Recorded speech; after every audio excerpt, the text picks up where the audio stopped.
Es por eso que uno pide, ¿no? O es la solicitud de todas estas organizaciones que están trabajando para que de una vez por todas se terminen los femicidios, como es la Casa del Encuentro, como es Mumablao, precisamente también los datos de la justicia, pero que la justicia actúe rápidamente, con celeridad. ¿Qué sucede en el post-denuncia? También esto se lo podríamos preguntar precisamente a la conexión que tenemos a partir de este momento, ¿vale? Que tiene que ver con la Casa del Encuentro.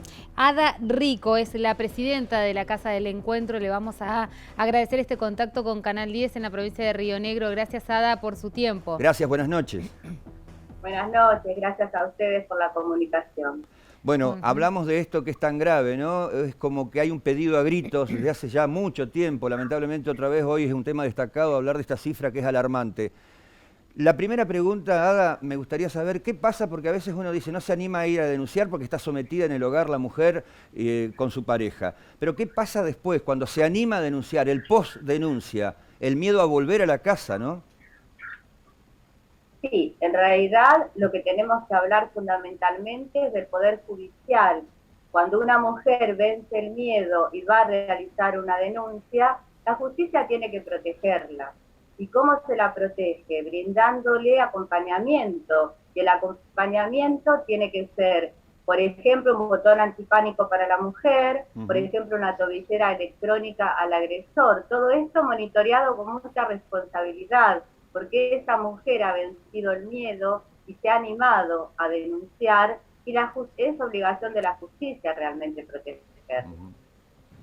Hay muchos, sí. Lo más alarmante también es la gran cantidad de nenes que se quedan sin mamá porque fallece precisamente en un crimen, porque es un femicidio y aparte porque papá termina preso, ¿no?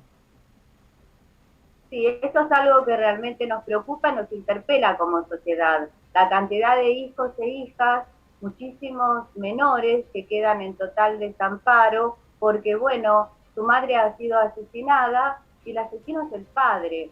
O sea, hay que trabajar muchísimo con esta niñez para que realmente puedan sobrellevar de alguna manera esto terrible que les ha sucedido.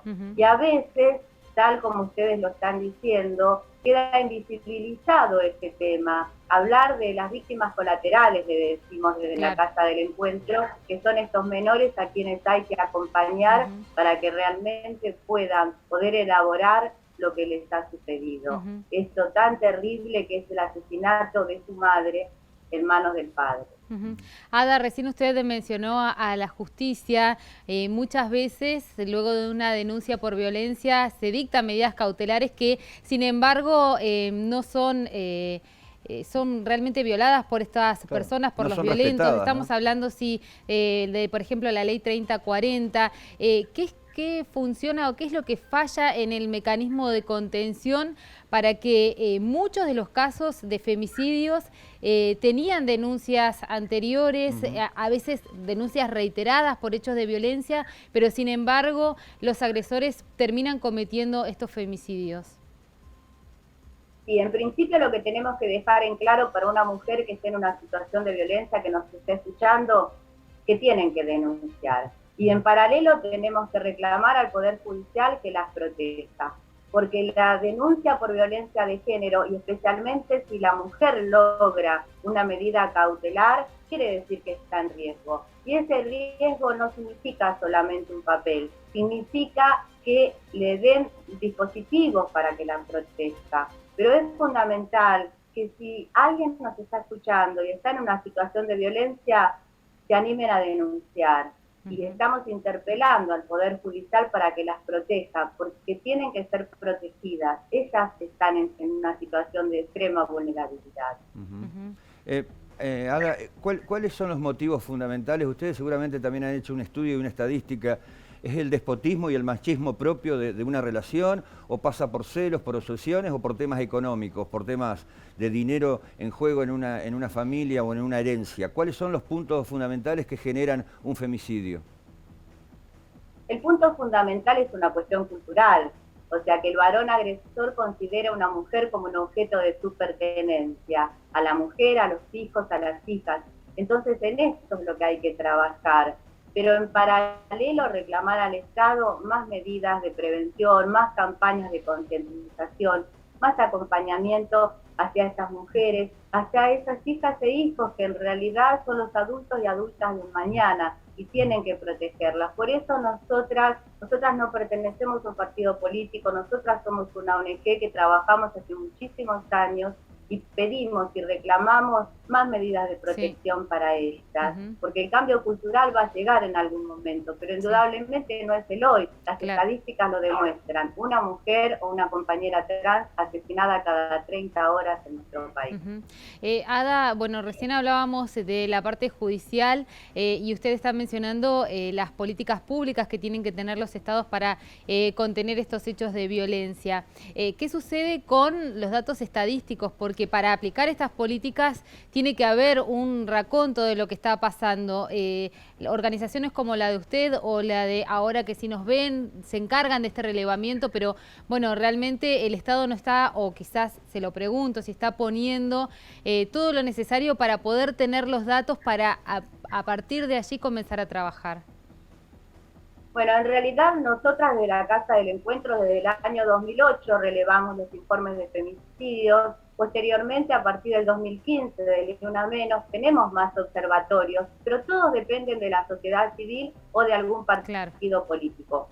Desde el Estado existen estadísticas oficiales desde el año 2015, pero en realidad siempre llegan mucho después. O sea, por una cuestión de una temática de cómo trabajan, que trabajan con expedientes, llegan un año y medio después.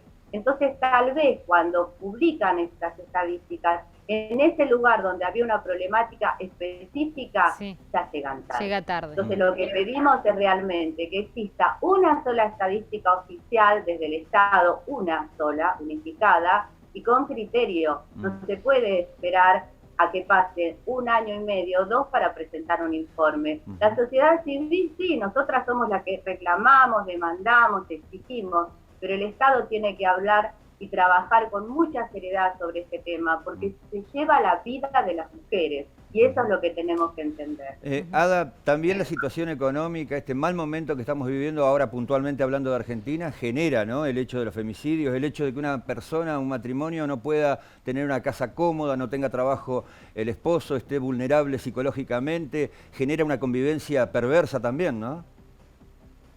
En realidad creo que a todas las personas nos ha afectado esta pandemia, este encierro, toda la temática económica. Pero si usted no es violento, por más que tenga problemas económicos, no lo va a hacer. Tiene razón. O sea, la violencia no se genera por un tema económico. O sea, seguramente el varón que no es violento va a acompañar, van a sufrir juntos, la van a pelear y todo, pero no va a asesinar a una mujer. Sí se pueden dar casos de violencia económica, digamos, para aquellas mujeres que dependen económicamente de esta persona, de esta pareja o expareja que está siendo violenta. En realidad, en el hoy en día, la verdad que las mujeres ya no dependemos, porque todos tenemos que poner el cuerpo y el hombro para salir a trabajar, para poder acompañar a nuestros hijos y a nuestras hijas. O sea, pensar que el tema económico, o pensar que consumir determinadas sustancias, o pensar que el alcohol genera la violencia, esos son mitos. En realidad, la violencia existe cuando el varón considera que ella le pertenece. Ella y sus hijas y hijos. Hago mucho hincapié en esto porque muchísimas veces asesinan a la mujer y los hijos también son violentados, en muchos casos terminan siendo asesinados. Por eso hay que prestarle mucha atención a este tema. Y por eso es importante que los medios hablen de esto. El tema cultural está basado en la educación, ¿no? Necesariamente tiene que haber una política también de educación sexual, y no hablamos de temas puntuales del sexo, sino de la relación y del comportamiento sexual entre un hombre y una mujer, que ya desde chiquitos tendrían que tener una materia específica para esto, ¿no? Bueno, en realidad tenemos desde el año 2006 una ley, que es la Ley de Educación Sexual Integral, que no se lleva adelante, porque en realidad tiene mala prensa, digamos, ¿no? En realidad lo que se habla es de esto, la ley, habla de la igualdad de derechos de todas las personas, e ir explicándoles a los niños y a las niñas de temprana edad que no tiene que haber ni un sometido ni alguien que somete. Igualdad para todas las personas. El día que lo logremos, que lo podemos lograr, todo se va a ir modificando. Como conclusión, podemos decir que quedan muchas materias pendientes por parte del Ejecutivo, también del Poder Judicial, y nosotros como sociedad ir de a poco transformando toda esta realidad, ¿no? Una última, Vale, que le quiero hacer a la señora. Sí. ¿Es optimista en un cambio próximo, en estos próximos años, o es pesimista?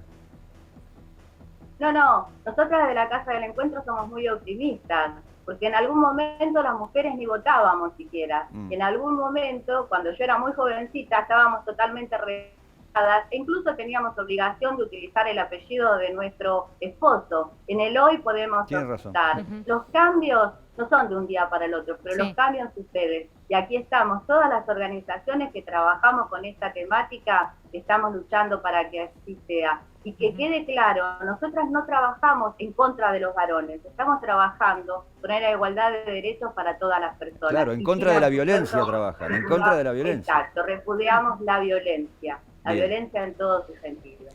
Ada, ha sido usted muy clara y muy amable en atendernos. Muchas gracias y gracias por trabajar este tema, gracias por tratarlo, porque también desde el periodista nos acompañan en esta lucha que llevamos adelante.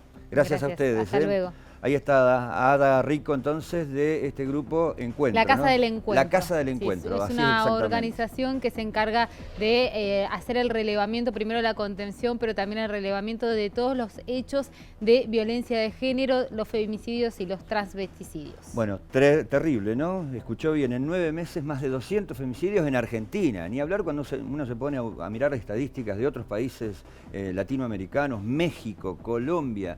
Tremenda la cantidad de femicidios, es como que no avanza la cosa, por eso le preguntaba, ¿es optimista o pesimista? Sí, ¿no? bueno, también coincido en que somos parte de la generación del cambio y que de a poco vamos a ir cambiando esta realidad y esperemos que sea así.